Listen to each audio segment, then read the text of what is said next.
माननीय सदस्य Shri Neeraj Maurya ji. Fact check धन्यवाद सभापति महोदया, बहुत बहुत धन्यवाद। आपने मुझे आज वित्त विधेयक 2025 पे अपनी बात रखने का अवसर दिया।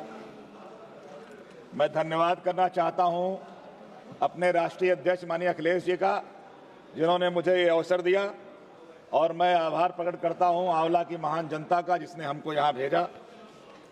मान्यवर, जब से ये भाजपा की सरकार आई है, लगातार एक नारे पे बहुत जोर दिया जा रहा है, सबका साथ सबका विकास। मान्यवर, सबका साथ सबका विकास अगर करना होता तो इस बजट में पूरे देश के अंदर जो 543 लोकसभाएं हैं, उनको ध्यान में रख के एक ऐसा विकास का एजेंडा आता जिससे इस देश का गरीब कमजोर भी महसूस करता कि हमारा विकास होने जा रहा है। लेकिन ये सबका साथ सबका विकास तो केवल जुमला साबित हो रहा है। और हमारी वित्त मंत्री महोदया के बारे में मैं कहूंगा कि सीधा साधा डाकिया जादू करे महान, एक ही थैले में भरे आंसू और नुकसान। मैं माननीय वित्त मंत्री जी से कहना चाहूंगा कि पीडीए के लोगों को, जो पिछड़े दलित हैं, उनको रुलाना बंद करें। उनके लिए ऐसे दरवाजे खोलें कि उनका विकास हो। बजट सब बनाते समय अगर ऐसा ध्यान नहीं रखा जाएगा तो फिर इस देश को विकसित भारत कैसे बनाएंगे आप? मान्यवर, हमारे देश के अंदर टैक्स का बहुत बड़ा बोझ है। जब देखा जाए तो हम सभी भारतवासी प्रत्यक्ष अप्रत्यक्ष कर भुगतान करते रहते हैं।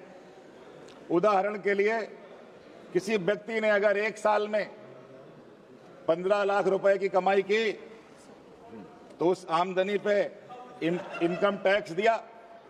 टैक्स देने के बाद जो पैसा बचा, वही पैसा हम साल भर लोग खर्च करते हैं, और उसके बाद हर जगह हमको जीएसटी देनी पड़ती है, रोड टैक्स देना पड़ता है। जब हम गाड़ी खरीदते हैं तो टैक्स देना पड़ता है, जब पंजीकरण कराते हैं तब भी टैक्स देना पड़ता है, और जब हम रोड पे चलते हैं तब भी हमको टैक्स देना पड़ता है। मान्यवर, इस तरह से अगर देखा जाए तो आमदनी का लगभग 50% तो पैसा टैक्स में जा रहा है। इस टैक्स को ठीक करने की आवश्यकता है। इतना भारी टैक्स देकर भी जो हमारे देश और खासकर हमारे जो उत्तर प्रदेश के लोग हैं, उनको अच्छी शिक्षा नहीं मिल रही है। सरकारी स्कूलों का बुरा हाल है, अस्पतालों का बुरा हाल है। इनकम टैक्स, जीएसटी दे रहे हैं, कम से कम अच्छी शिक्षा तो करा दीजिए, स्वास्थ्य की व्यवस्था तो ठीक करा दीजिए।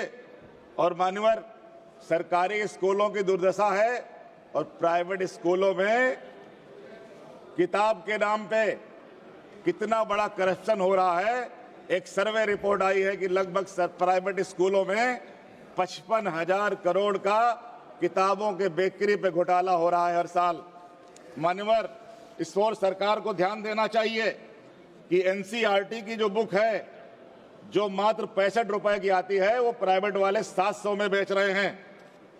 इस ओर बहुत ध्यान देने की जरूरत है। मान्यवर, हमारे यहाँ पे पहले जीआईसी होते थे, उन जीआईसी में लोग पढ़ने के लिए लाइन लगाते थे। आज उनका बुरा हाल हो गया, कोई जाना नहीं चाहता। सरकारी अस्पतालों का इतना बुरा हाल है कि लोगों को सही इलाज नहीं मिलता।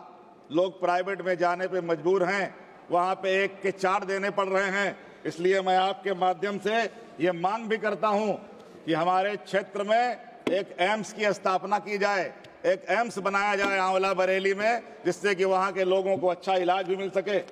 मैं सरकार से चाहूंगा कि एक समान शिक्षा की व्यवस्था हो, एक समान चिकित्सा की व्यवस्था हो, और दोनों में चाहे अमीर हो गरीब हो फर्क ना होने पाए, क्योंकि भारत के विकास का रास्ता गांव से जाता है, प्राइमरी स्कूलों से जाता है। और खास करके पिछड़े, दलित, अल्पसंख्यक, आधी आबादी, इनको कैसे अच्छी शिक्षा मिले, कैसे इनको अच्छा स्वास्थ्य मिले, इस बात को मैं बल देता हूं।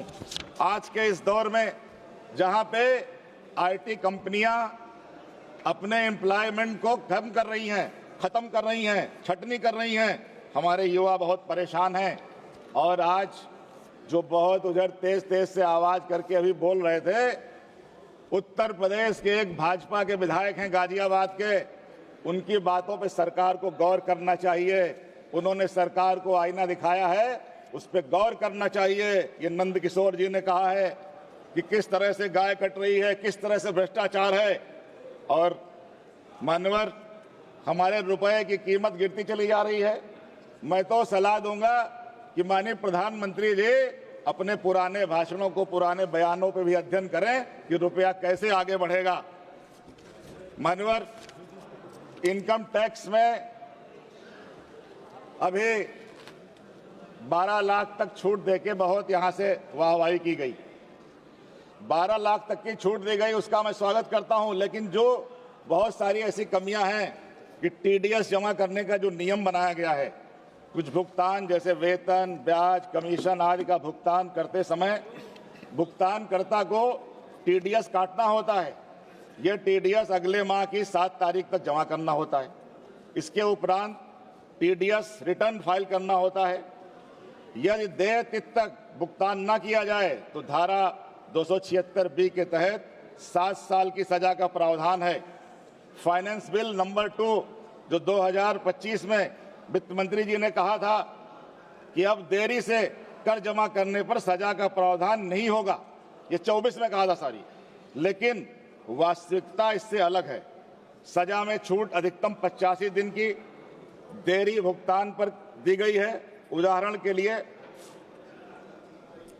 जून माह में का टीडीएस 7 जुलाई तक जमा करना होता है और 31 जुलाई तक हमें टीडीएस की रिटर्न फाइल करनी होती है।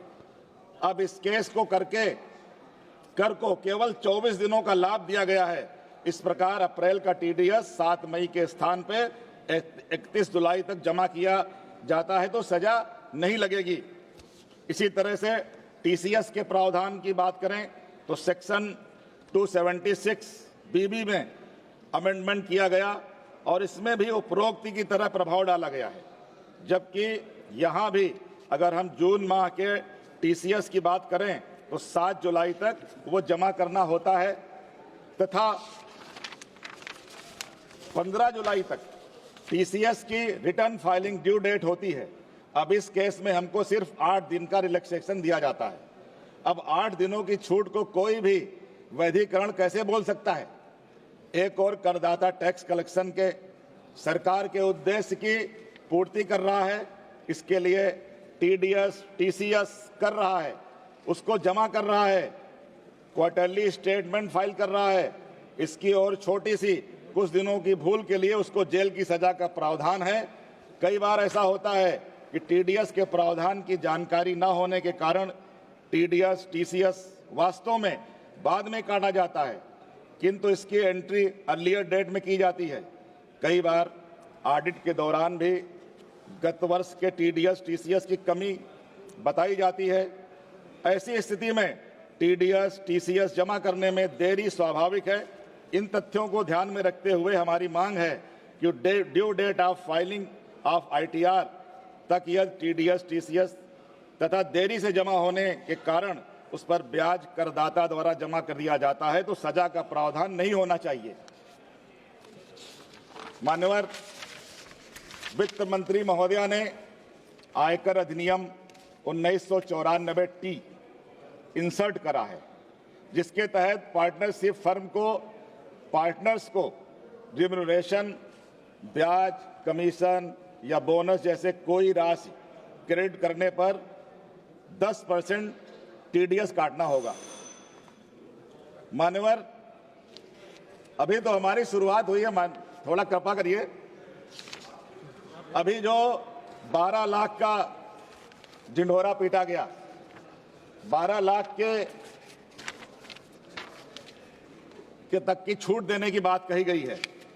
मैं मान्यवर उसमें वित्त मंत्री जी का ध्यान आकर्षित करना चाहूंगा कि जो 12 लाख की आमदनी हो रही है और रिटर्न फाइल करने वाले को अगर 12,10,000 की इनकम हो गई, 12,50,000 की इनकम हो गई, तो जितना पैसा 12 लाख से प्लस कर रहा है वो सारा का सारा टैक्स में जा रहा है।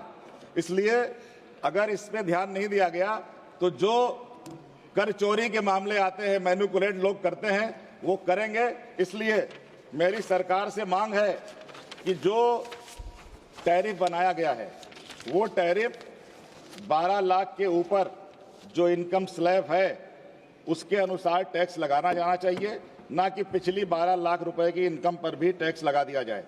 यह टैक्स पेयर के साथ भेदभाव है। अगर कर प्रणाली को अधिक निष्पक्ष समावेशी बनाना है तो कृषि पर कर लगाना और छूट को समायोजित करना आवश्यक है। मैं आपके माध्यम से मांग करता हूं कि हमारे प्रदेश के किसान बहुत दुखी हैं। किसानों को ऋण के कारण तनाव में जीवन जीना पड़ता है, लोग आत्महत्या करते हैं। इसलिए सरकार से मांग करूंगा कि सरकार किसानों के ऋणों को माफ करे। और एक जो हमारे यहाँ जीएसटी का बहुत घालमेल है, जीएसटी के बारे में अभी हमारे मित्र उधर ऋषिकांत जी बोल रहे थे कि गेमिंग पे 28% जीएसटी है। हम सीमेंट पे भी 28% जीएसटी दे रहे हैं। सीमेंट पे भी 28% की जीएसटी है, जो कि सीमेंट हर आम आदमी इस्तेमाल करता है।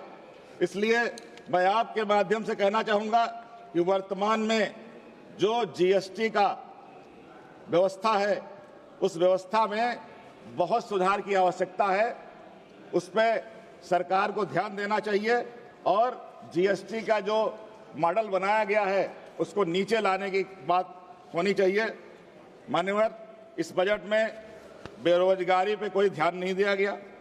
सरकार व्यर्थ में बड़ी बड़ी बातें, योजनाएं बना रही है, कह रही है। अभी मान्यवर, अभी हमारा समय बस, चलिए 2-3 मिनट में मैं समाप्त करता हूँ। माननीय सदस्य, 12 मिनट हो चुके हैं, प्लीज कंप्लीट करिए। योजनाओं पे व्यय कर रही है। बेरोजगार युवकों के लिए भी कोई योजना अच्छी लानी चाहिए। मैं तो आपको सलाह दे रहा हूं सरकार को कि बेरोजगारों के लिए शहर के बीचों बीच में कुछ दुकानें बनाएं ताकि उनको रोजगार मिले। और जो हमारे फेरी वाले दुकानदार हैं, प्रशिक्षित व्यापारी की तरह हैं वो, लेकिन पूंजी की कमी के कारण वो अपने व्यापार को बढ़ा नहीं पा रहे हैं। जबकि हमारे प्रधानमंत्री जी कहते हैं कि धन की कोई कमी नहीं है, तो मैं समझता हूं इसके लिए भी सरकार ही जिम्मेदार है। और अभी एक हमारे देश का एक बहुत बड़ा बिजनेस घराना है बायोकॉन। बायोकॉन की जो सीएमडी हैं, उन्होंने बताया कि जीएसटी में हम लोग कैसा उलझे हैं कि कारोबारी का ध्यान सिर्फ इस बात पर ही रह रहा है कि जीएसटी समय पर दिया कि नहीं दिया, उसने रिटर्न समय पर जमा किया कि नहीं जमा किया। अन्य सभी सरकारी जो कायदे हैं इन पे ही दिमाग लगा रहता है। इससे व्यापार भी रुक रहा है। माननीय सदस्य मान्यवर महुआ मोइत्रा जी, मान्यवर बोलिए।